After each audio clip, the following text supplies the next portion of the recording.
Yo, welcome back to Cage Calculated. Today we are reacting to UFC 326, Charles Oliveira winning the BMF belt. And I know he didn't win in a super popular fashion, but I'm going to kind of react to it, kind of get my whole breakdown of the whole card. We're also going to be going over the just recently released White House card, or whatever the hell they're calling it. Freedom 250. Oh, the Freedom 250. Yeah, we're going to be doing that too.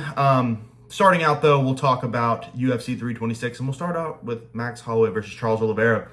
Yeah, it wasn't what we were expecting. I know that we were expecting a strikers matchup. Charles was hinting he might want to strike. If I knew he was going to go for takedowns the whole time, I would have picked Charles Oliveira, and I think a lot of us would have. I think the idea behind the BMF is that, we should be fighting to the death. We should be striking in the center, to whoever drops, right? Charles Oliveira is a jiu-jitsu fighter at heart, and he's a damn good one at that. And I'm not upset with his game plan of trying to take down Max and controlling him. I wish he could have gotten a submission. You can say whatever you want about this fight. I'll give Charles all the flowers in the world. He absolutely dominated, and in my opinion, should be considered for a title shot at some point. At least a title eliminator make him fight Arman again. We saw him fight Arman in UFC 300, so maybe that's an opportunity for him to try and get a title shot, because he looked absolutely amazing tonight. His ground control was awesome. He looked like the Charles of old, but in regards to it being a BMF belt, it was kind of disappointing in the fact that you wish that there was more action on the ground, that Charles was going for submissions, which he was doing in round 1 and 2 when Max gave up his back.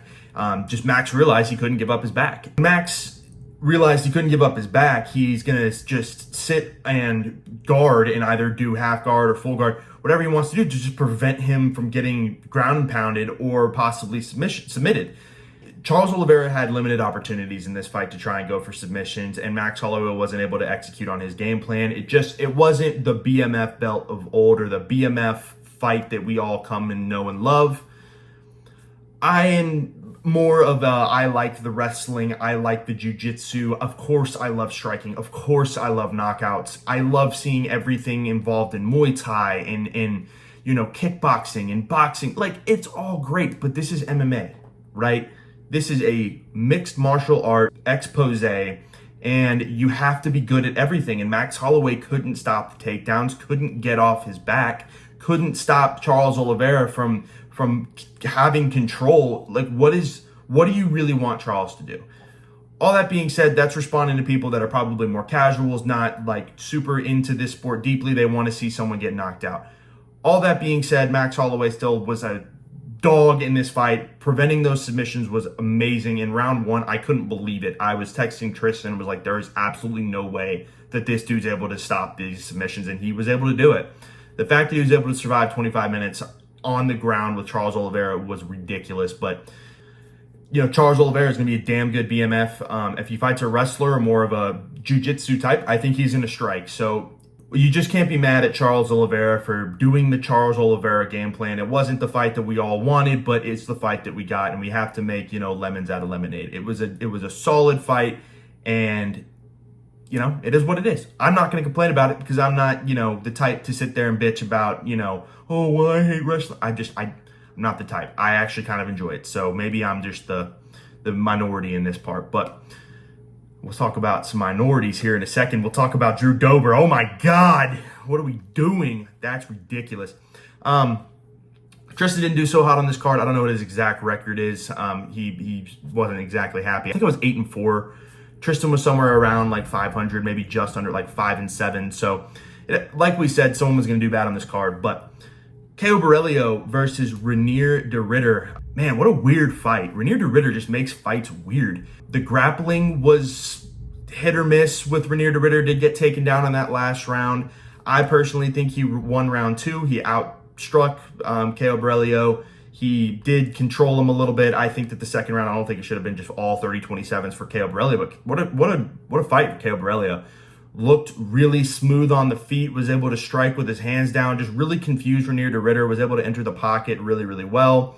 Got the takedown in round 3 and had some great control time, and I think that won him the fight. It was pretty much like I predicted. I think Caio Borrello is just a lot better of a striker than Renier de Ridder, and I said this before the fight.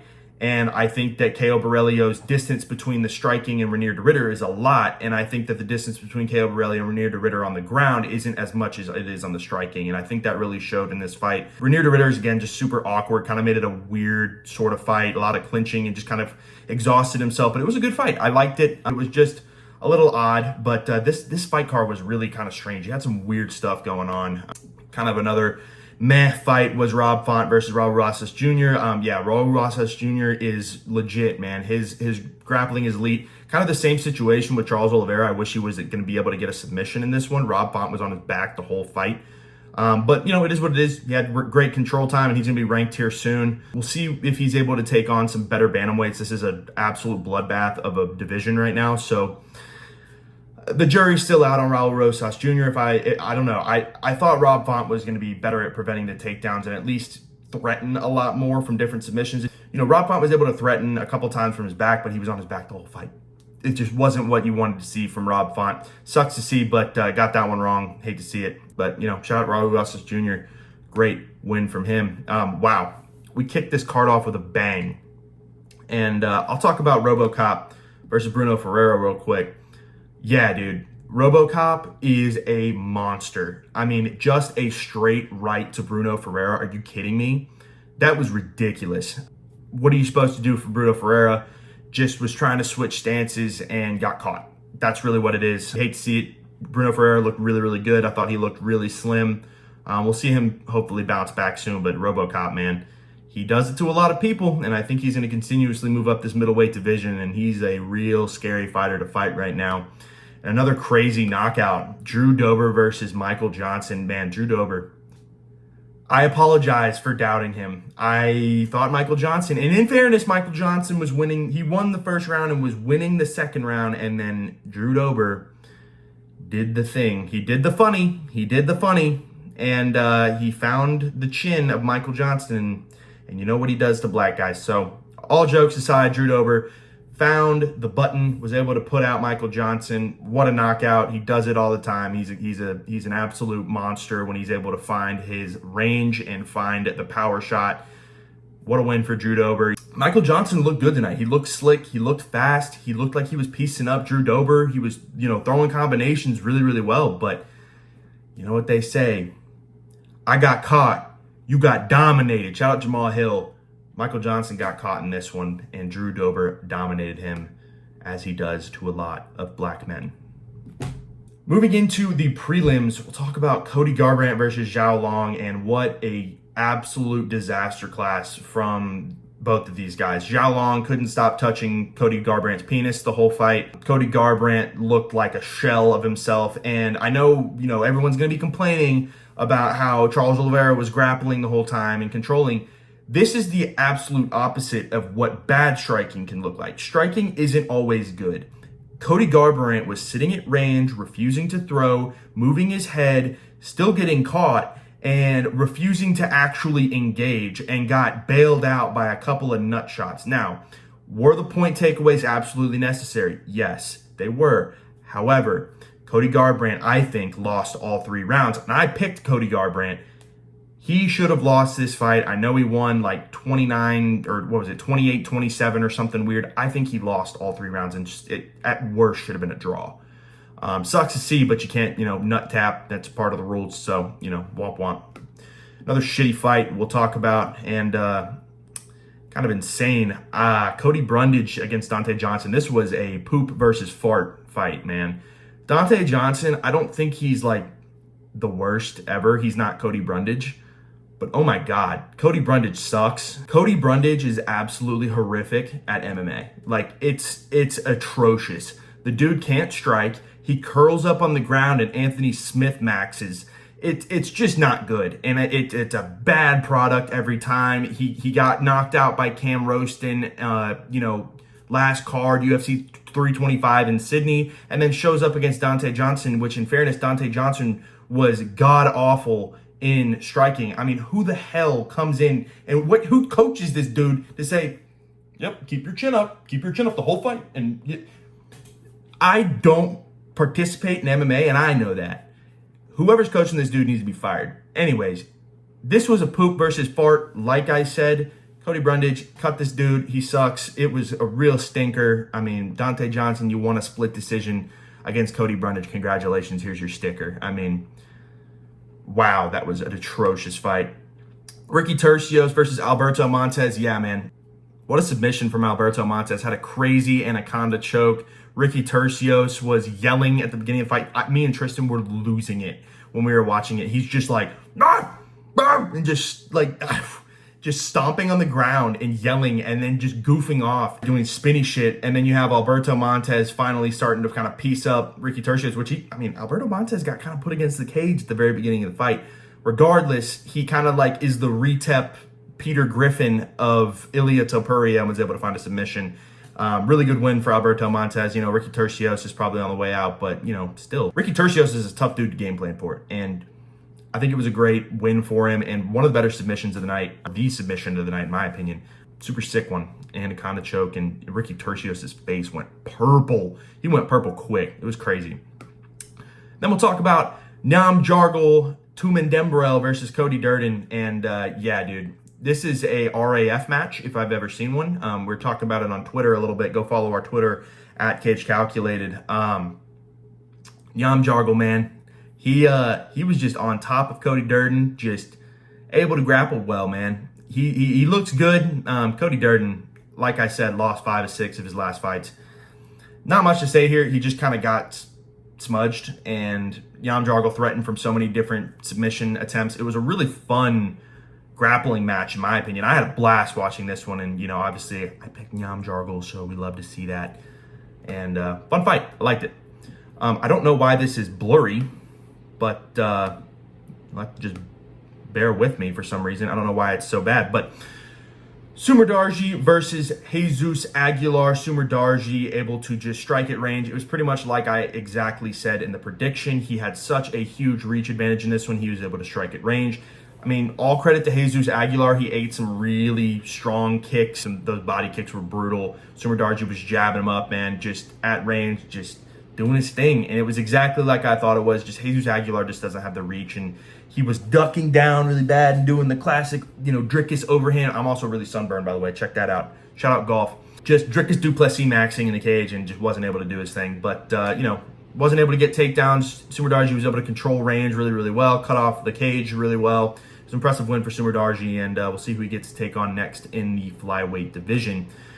Light heavyweight bout, Rafael Tobias versus DR Ngozi. This was the first fight that I missed. Yeah, Rafael Tobias sucks, dude. I know he's young, and I'm not going to say that they need to, figure it out with him and, possibly cut him.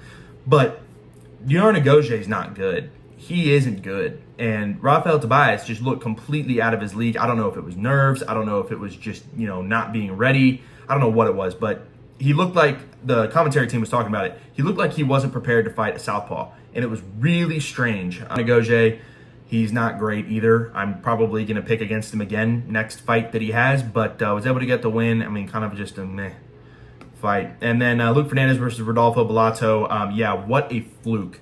I picked Rodolfo Bellato, by the way, because I obviously saw it coming, Cage Calculated. So, jokes aside, I don't know, Luke Fernandez was winning that first round pretty significantly, and then he just has an absolute glass chin. Rodolfo Bellato just caught him with a really short right, and that was it. That was the knockdown, and was able to get the finish. It kind of was weird. I don't know if Luke Fernandez just has never been hit before. I don't know what it was, but sucked to see him lose his undefeated record against Rodolfo Bellato. I mean, Bellato is a veteran, and like I said, it scares me seeing these prospects fight these veterans, and everyone gets so excited. Oh, we had this crazy knockout in Contender Series. Everyone has a crazy Contender Series knockout or a submission or something nuts that happens during the Contender Series at this point. Most of these fighters are Contender Series veterans anyways. So, we need to stop overreacting to really good Contender Series alums and start, actually looking into their matchup like we do at Cage Calculated. Again, me and Tristan both saw this one. Rodolfo Bellato, man. Good win. Love to see it. Really decent card. I give this card probably a 6 out of 10. I think the main event really took it away from a lot of it. I love Charles Oliveira. Obviously, no one wanted to see anyone get knocked out or submitted in this one, but it just kind of sucks to see the BMF belt kind of be one of those smudge fights kind of deals. But It's MMA. You got to deal with it sometimes. You know, like I said, just some weird energy going on in the arena. Speaking of which, I'm going to talk about Paramount for just a second. Get the lights issue under control. Why did, in the middle of the main event, Charles Oliveira versus Max Holloway, this is like the biggest fight that is not a title fight so far this year, and we go dark. We have our stream cut off. What the hell are we doing? The commentary team is kind of mid. I mean, I'm not a huge Joe Rogan guy. They're just cracking jokes the whole time. The production, it's just straight gambling ads. Like, you get the one stupid freaking gambling ad that's like, is Aura gambling on? Like, oh, that's just cringe, dude. It's bad. It's just, if you're going to make these fights really, really exciting, you're going to build them up all this way, make sure the camera equipment is working. Make sure that the stream is working. Make sure that the lights are working. That's bare minimum, bare bones crap. Figure it out, okay? Get it done. Anyways, up next, we'll talk about the White House card. It was announced tonight, and I made a TikTok about this. You can go watch it, go check out our TikTok, but I'll talk about it in a little bit more in depth here. This card's mid. The UFC has been hyping this up like this is the greatest thing ever, like better than UFC 300. There's going to be 7 title fights, and I know that that wasn't actual reality, but what the hell is this, man? Like, Ilia Topuria versus Justin Gaethje, it needed to happen. I'm glad it's happening. It's a good fight, and I'm not going to complain about it. You know, it's just going to be Ilia Topuria doing what he's done to every likable fighter ever, and, you know, now the kids are taken. So, you know, we know the result of this one. Alex Pereira versus Cyril Gane, that was a surprise. I wasn't expecting Alex Pereira on this one. I don't know if you paid attention to Alex Pereira's Instagram like I do because I have autism, but Alex Pereira said he wasn't going to fight on this card. And so I fully believed him. He was wrong. I'm okay with that. Cyril Gane, hopefully Alex Pereira knocks out this eye poker. Regardless, the storyline here, Alex Pereira gets an opportunity to be a 3-division champion. Cyril Gane gets an opportunity to rebound after the eye poke incident and maybe get another shot at Tom Aspinall while Tom Aspinall is healing up from his surgeries. I like the fight. I like the first 2 a lot. I really, really do. The third fight even, I'm pretty okay with this one. Now, Sean O'Malley, we kind of were maybe on the fence about, but Sean O'Malley is a fan-friendly fighter. People want to see him fight on these cards, and I am okay with it. I'm not the Sean O'Malley glazer, obviously. I'm pretty far from it, but I do like the Sean O'Malley appearance on this card. I think it's a good name to have. Ayman Zahabi, I don't hate it. I don't. And I know that's going to be an unpopular opinion because everyone wanted Corey Sandhagen. Everyone want to see, we want to see O'Malley versus Sandhagen. Look, Ayman Zahabi is a decent, not great, but a decent second place matchup for Sean O'Malley. I like the matchup. I think Ayman Zahabi needs an opportunity to prove himself, and I think there is no better opportunity than that fight. And I think Sean O'Malley wins this one on the first glance. I think Sean O'Malley is able to strike at range and piece up Ayman Zahabi.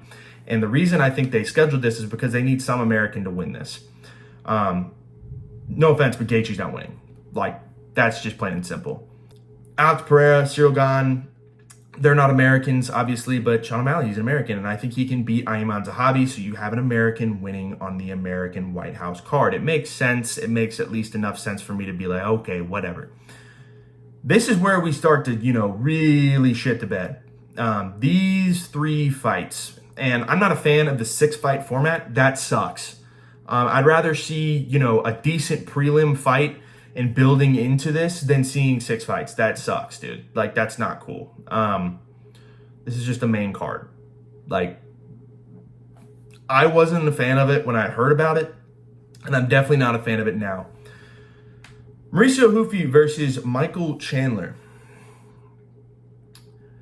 I don't know about you, but Michael Chandler is a little bit of a meme at this point in the lightweight division. How the hell does this dude still have his ranking? And I know he's super American. We got to celebrate all that, blah, blah, blah, blah, blah. Look, I'm an MMA fan. I'm an American, but I am not we need to just force matchups for the sake of the occasion.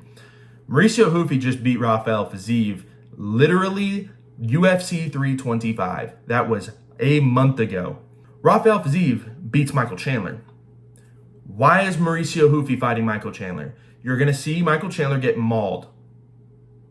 He's going to do the classic Michael Chandler. He's going to win the first round. He's going to look really good. Oh my God, is Michael Chandler back again? Is he doing his thing? Is Michael Chandler going to actually move up the rankings? And then he's going to start goofing off because he's in front of the president, start memeing and emoting across the octagon, and then get mauled. Mauricio Hoofy is a very dangerous individual, and Mauricio Hoofy is going to beat the crap out of him. If it's not one strike, it's going to be several because it's going to get ugly. This is not a matchup that anyone wanted to see. This is not a banger. This is not a banger. Okay? I was pretty upset about seeing that one. I was not happy. That's not a good fight, but like we're forcing it, dude. Bo Nickel versus Kyle Dawkins. I mean, yeah, we got to put Trump's boy in there. You know, what a distraction from the Epstein files, by the way. Bo Nickel's probably on there, by the way. Kyle Dawkins, sure. I mean, really? We got to force Bo Nickel? Again, this is the perfect opportunity to put 3 more fights to kind of layer these up where you can build into this fight. Because you go into Mauricio, you move... I'm getting ahead of myself. You move Bo Nickel into Mauricio Hoofy versus Michael Chandler. It's just, it's bad. I mean, move Diego Lopez up. And why is Diego Lopez versus Steve Garcia on this card? Why does that make any sense? It's just... These last 3 fights don't make sense to me, and we're forcing it. And I don't know, man. I'm not exactly thrilled with this card and how much hype they've been talking about it. I wasn't asking for John Jones coming out of retirement. I even wasn't asking for Conor McGregor. But like, throw Kayla Harrison and Amanda Nunes in there. And I know it's crazy that I'm talking about women's MMA, but like, throw that in there. Give us a little bit of something. Maybe 2 actual belts on the line, not just an interim belt. I still love the fight, though. Again, not hating. I mean, there's more fights you can do. There's more you can do with this. And, you know, Sean Strickland's ready to fight. If at a moment's notice, put Sean Strickland on there. Sean Strickland versus, you know, whoever. I mean, you don't got to put him against Khamzat because you don't want Khamzat running through the White House yelling Allahu Akbar. But, like, there's fighters out there that you could have made names with. And I know Sean Strickland may not be the greatest example, but there are other fighters who would die to be on this card. And somehow Diego Lopez versus Steve Garcia makes the cut. It's just odd, man. It's a little weird. And I said it was a 7 out of 10 on my TikTok because I'm trying to get viewers first. And if you're on the YouTube channel and you've made it this far, you actually watch the videos. And I'm going to be real with you. This is a 4 out of 10 card. This is a poopy card. This is a disappointment. This is a Cody Brundage-esque card as far as the expectations were for this White House event. I personally thought this was going to be at least 3 championship bouts. We have 1. We have 1 in an interim belt. I personally thought that they would make an effort to put actual solid American names against actual decent matchups. It's like they rushed it. It feels like they rushed it, that they realized, oh shit, we got everyone so excited about this White House card that we actually have to do it now. Let's just write some names on some papers, draw some lines, and let's just see what they think. It just doesn't feel like they actually gave it their all. And shocker, Dana White puts all of his energy into Power Slap. We all are watching Power Slap. We're all watching it. And then we're all watching Zuffa Boxing, obviously. I know he's got to promote his other stuff, but good Lord, dude. You hyped the shit out of this card, and it is nothing but a pretty solid disappointment to me. And I think most UFC fans feel the same way. Obviously, this isn't a jab at any of the fighters. Again, every time I whine and complain, it's usually a shot at the UFC, but I didn't love it. It was really, really hyped up, and I was like nervous waiting for it because I'm like, what are we going to see? Like, what's going on? You see all these, is John Jones going to fight on this one? Is Conor McGregor coming out of retirement? I felt like maybe even George St. Pierre could be on this card. Like, anything could be happening on this card. Everything could happen. Like, Kyle Dawkins, Diego Lopez versus Steve Garcia. What? Diego Lopez versus Steve Garcia. What's the question? Oh, dude, these sunburns. Holy shit. What's the question, kid? The White House card? Yeah, dude. Bo Nickel versus Kyle Dawkins. Enjoy that one, kid. 6 fights. We're going to be really putting on a show in front of the president. It's a joke. And when your baddest motherfucker award turns into, a grappling heavy match, you're starting to lose a little bit of fan excitement for certain fights. But all that being said, at the end of the day, this was a weird card. I'm glad I did okay, but there's been better, and the White House card was not exactly what I expected.